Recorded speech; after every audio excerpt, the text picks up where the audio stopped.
Il était une fois un vieux meunier qui avait 3 fils. Quand le meunier est mort, il a laissé à ses fils un moulin, un âne et un chat.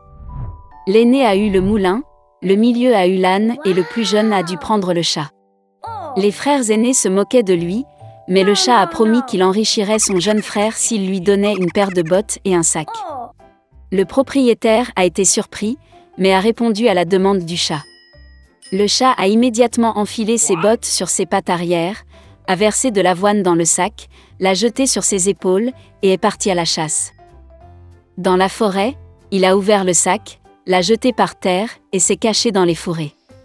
Il n'a pas eu à attendre longtemps.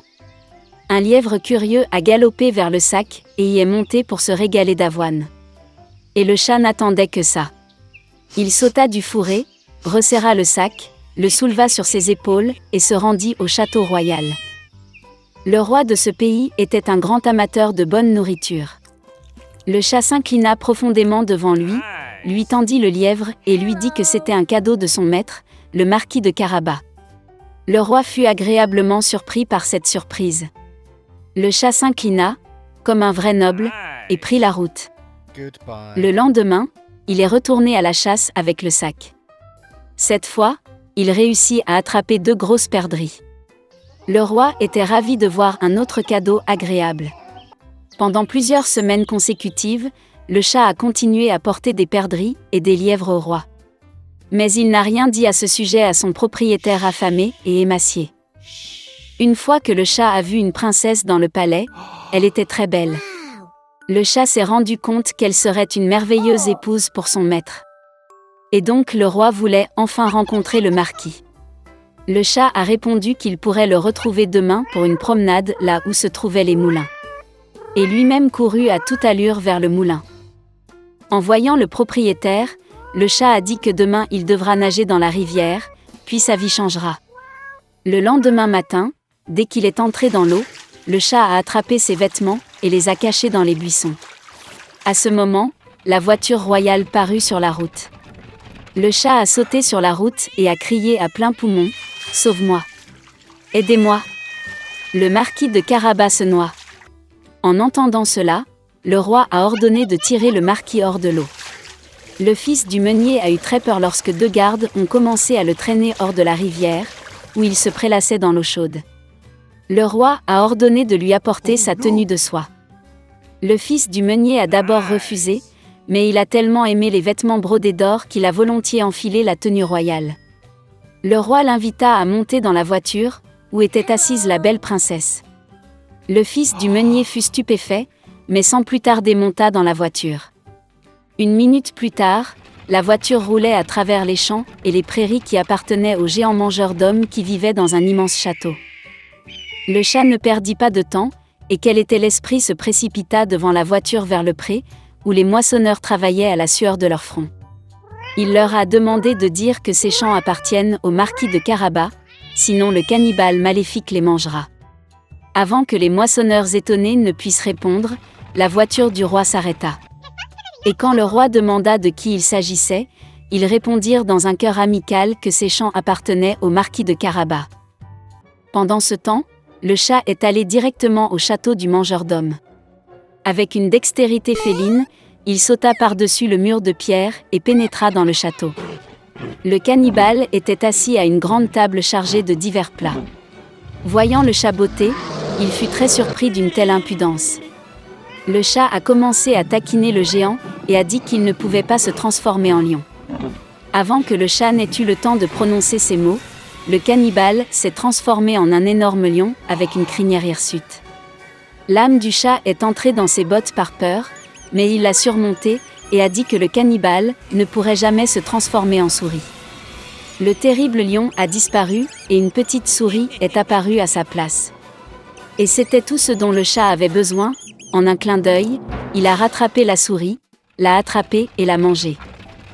À ce moment précis, la calèche royale pénétra dans la cour du château.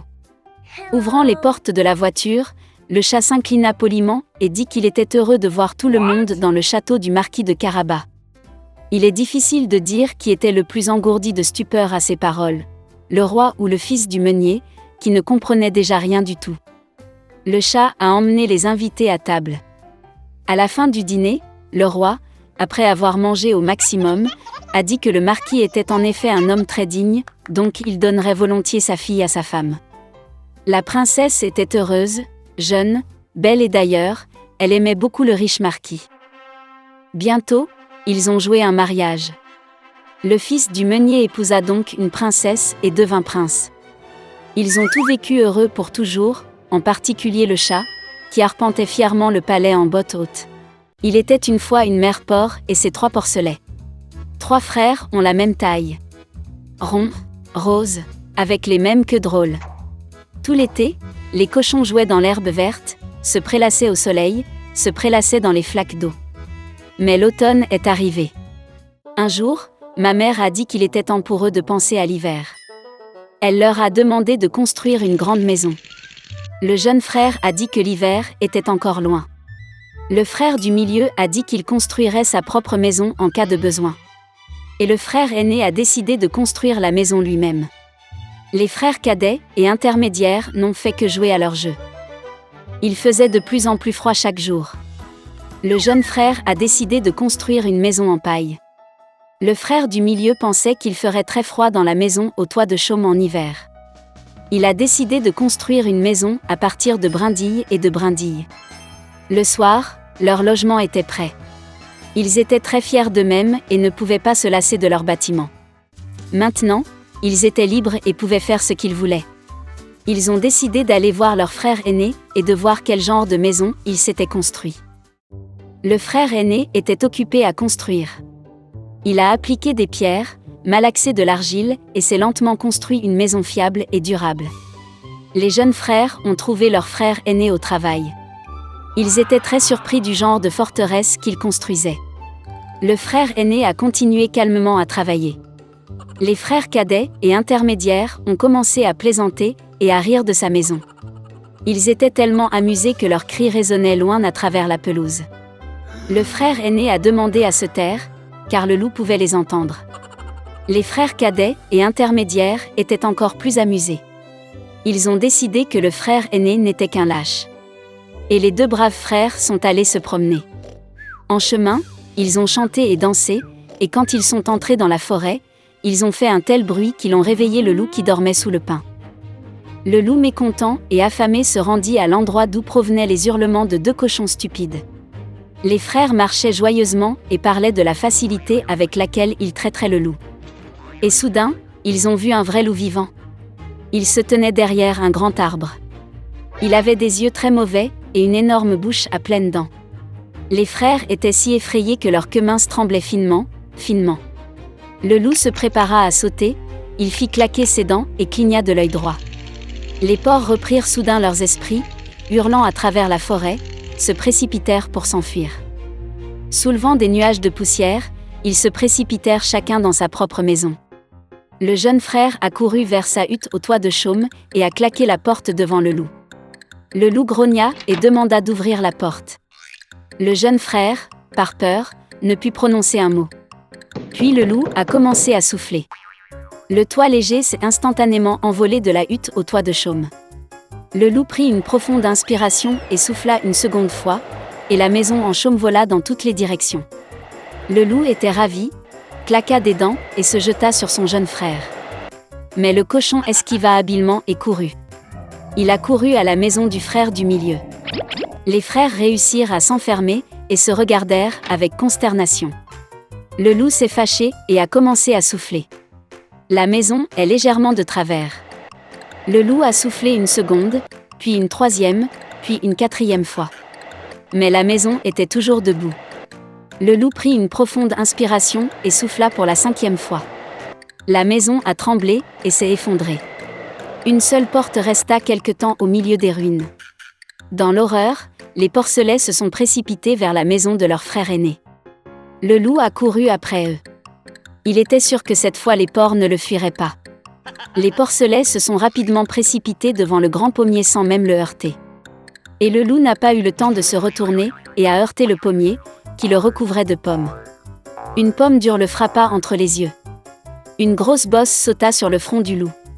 À ce moment-là, Les frères cadets et intermédiaires ont réussi à pénétrer dans la maison du frère aîné et à verrouiller la porte.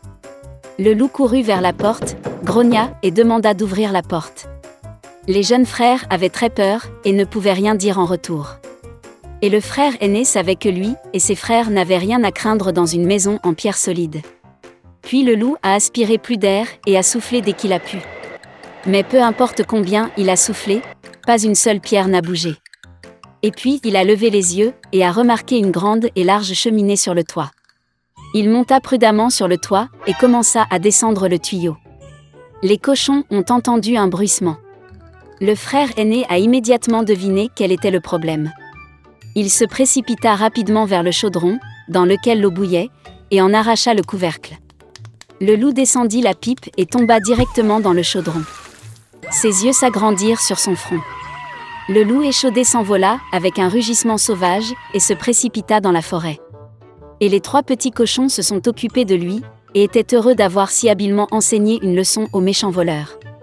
Dès lors, les frères et leur mère ont commencé à vivre ensemble, sous un même toit.